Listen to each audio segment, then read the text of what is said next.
Mr. Vajc, the report of the country has caused a storm of reactions in recent months.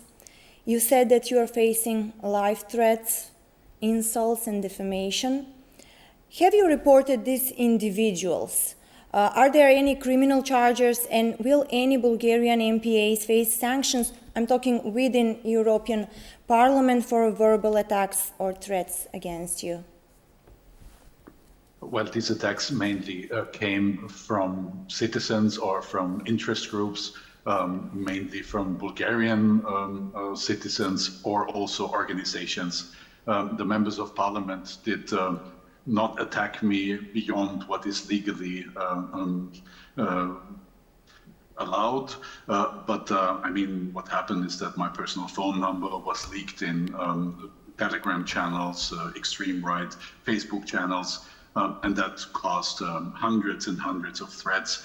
Yes, so clearly it was reported to police and it was reported to the services, and there is criminal investigations into this, because whatever your opinion is, to threaten a member of European Parliament is clearly a criminal court case. There were remarks from Bulgaria that you violated parliamentary procedures. I'm talking during preparation of the document. They even counted the meetings that you had with the Macedonian government. Did you now, after the voting, think that you maybe made some kind of a mistake somewhere in your work as a rapporteur?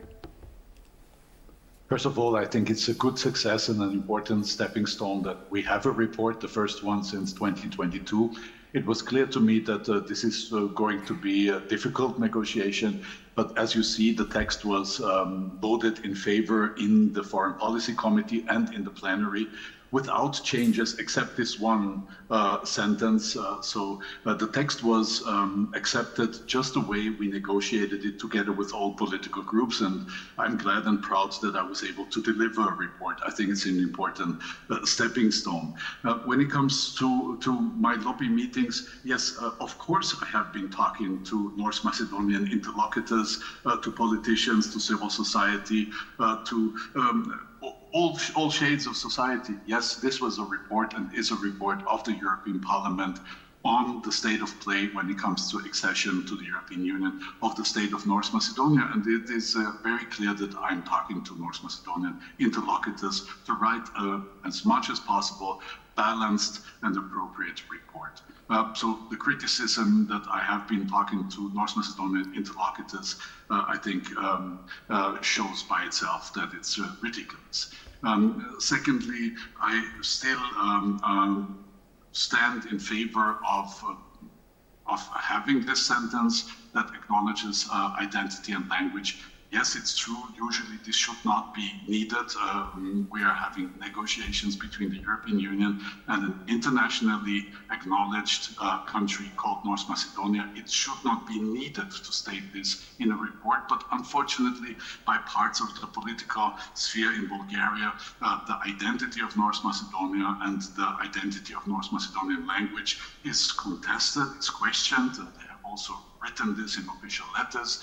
And unfortunately, under these circumstances, I thought that it is a good idea to mention this acknowledgement in the report. By the way, these amendments came from 4 political groups, from the members of the European People's Party, Social Democrats, Renew, so the Liberals, and us Greens. So there were many members here in the House that wanted to have this acknowledgement of identity and language finally in the report. Was it a mistake to put it? I don't think so. Is it to be respected that the plenary decided to take it out? It's also to be respected. The majority of members said, well, we don't want to compromise a very good report with these quarrels. Well, I regret it, but I'm a Democrat, so it needs to be accepted. You mentioned now the formulation. Was there a need to get into a situation where someone's identity and language are debated, especially if now consider the final result? The final result is that a report was voted through without changes on substance. in the way we negotiated it with all the groups together. And it's very important that we have this report now, the first one since 2022. It is a step of normalization and a step of moving forward when it comes to the accession talks and to starting accession talks.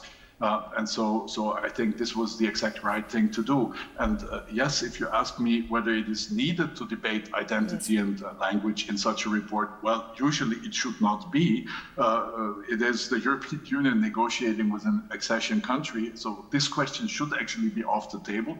But unfortunately, due to political realities and disputes between North Macedonia and Bulgaria on these historical questions, this political topic was cooked very hot and emotionalized very much in Bulgaria, but also partly in North Macedonia. And so under these circumstances, that this identity is questioned, which should not be, but it is. Under these circumstances, I think it was important to mention it, or at least to try to mention it. But again, I think it should not be the main and crucial question. The main question is, how are the reforms going on? How is North Macedonia doing when it comes to EU accession? Is North Macedonian government and the parliament ready to adopt the constitutional changes so we can finally start negotiations, active negotiations? Look, your country has applied 20 years ago.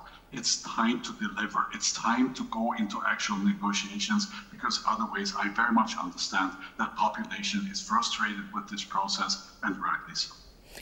Mr. Vajc, in the country, the vote of the report was experienced as a defeat. I'm talking about the formulation Macedonian language and identity. Messages also echoed from Sofia that Bulgaria united can achieve results. That was a message from Mr. Borisov after the voting. Did Strasbourg made a mistake and betrayed the country by voting to drop the formulation? Because that's the feeling here after the voting. That's why I'm asking you. I regret that bilateral issues and single national interests of one member state were able to hijack the whole debate. We were not debating about the good progress in the country. We were not debating the reforms still needed. We were not debating the very good policies in the country to keep peaceful relations, good relations between the different ethnical groups. This is a real advantage. We did not debate the fantastic natural heritage of the country, the investments into infrastructure. The only thing we debated was whether we should acknowledge identity or not, or whether we only acknowledge modern identity or current identity. And it's very unfortunate that the whole discussion was reduced to this identity topic. I would say there's no one questioning the reality of an independent state of North Macedonia. There's no one questioning the language of North Macedonia beyond a few actors, local actors. And it's very regrettable that these bilateral issues had such an influence here in the European Parliament. But it was not Bulgarians winning something, but many colleagues of mine also regretted that all this discussion was only about identity issue. And the solution of many of my colleagues was to just delete any reference to not have this debate. I'm not sure whether this was a very wise decision. I think we could have just had it in the text without any historical dimensions, just the reality of today, just to acknowledge this. Mr. Vajc, during the debate in the House of Democracy, I'm talking about European Parliament, from MPAs was heard that North Macedonia and Bulgaria are two countries, one nation, and also that Macedonians are fake Macedonians. These statements constituted hate speech and also violated both the agreements, and Prespa agreement and good neighborly agreement with Bulgaria. Will there be any proceedings within the European Parliament against those MPAs? Can we expect that? We have heard this kind of statements from Bulgarian MEPs and from Greek MEPs, but clearly to say all of these MEPs that were using this kind of language were members of the far-right groups here in the House, and unfortunately this is not coming as a surprise. All the pro-European or groups around the center, so European People's Party, Social Democrats, Liberals and Greens did not use this kind of language, absolutely not, and it is regrettable. Still, it is allowed and legitimate within the freedom of speech of members of parliament, so we unfortunately have to live with these comments. Important is that neither the Commission supports this, nor the vast majority of members of European Parliament support this, and it is very regrettable, but at the end of the day, these members of Parliament have to face their voters and the impact they're having, and there's no legal procedures as long they're not directly attacking other members of Parliament or directly calling for violence, as an example. There's no procedures going on against these members. Unfortunately, they have the right to say these awkward things. If we put aside the formulation of Macedonian language and identity, that was the focus actually, the report itself contains a lot of criticism, especially about Skopje ties with Budapest and the loan from Orban, who is said that is from China. Do you think that these connections are taking the country a step back from the European record? Well, these relations are mentioned once in the report, and they are mentioned mainly because that money is suspected to come from China, and we see strong foreign influence in the whole region, from China, from Russia, from Saudi Arabia, from Turkey, and I think it should be clear to us Europeans that we have to stand up for our own values, for our own interests, and we should not let ourselves be instrumentalized by foreign powers and global powers that try to create disputes between ourselves and have other interests than our European interests. And in this relation, it was important also to mention that through Hungary, there is at least suspected foreign influence from China.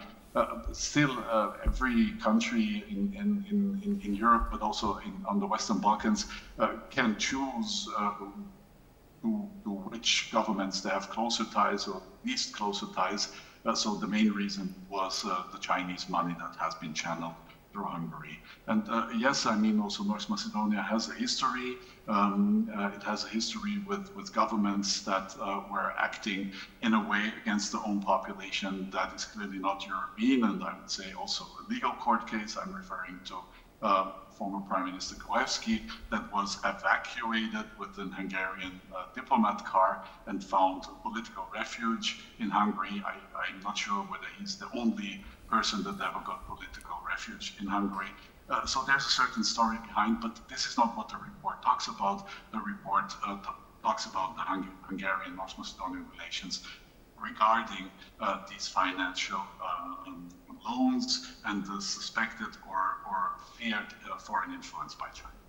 Mr. Vajc, after everything you've been through this couple of months, are you considering stepping down from your position as a country reputer?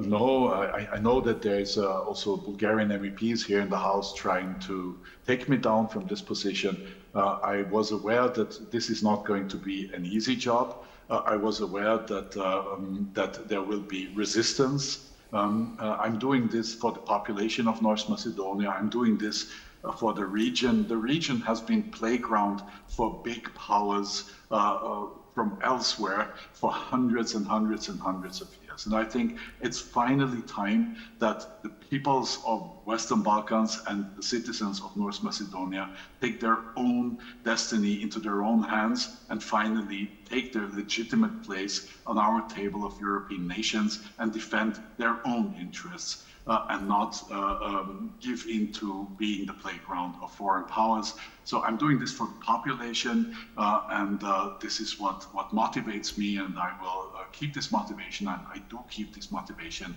And if it's after my own decision, I will not step down, rather the opposite.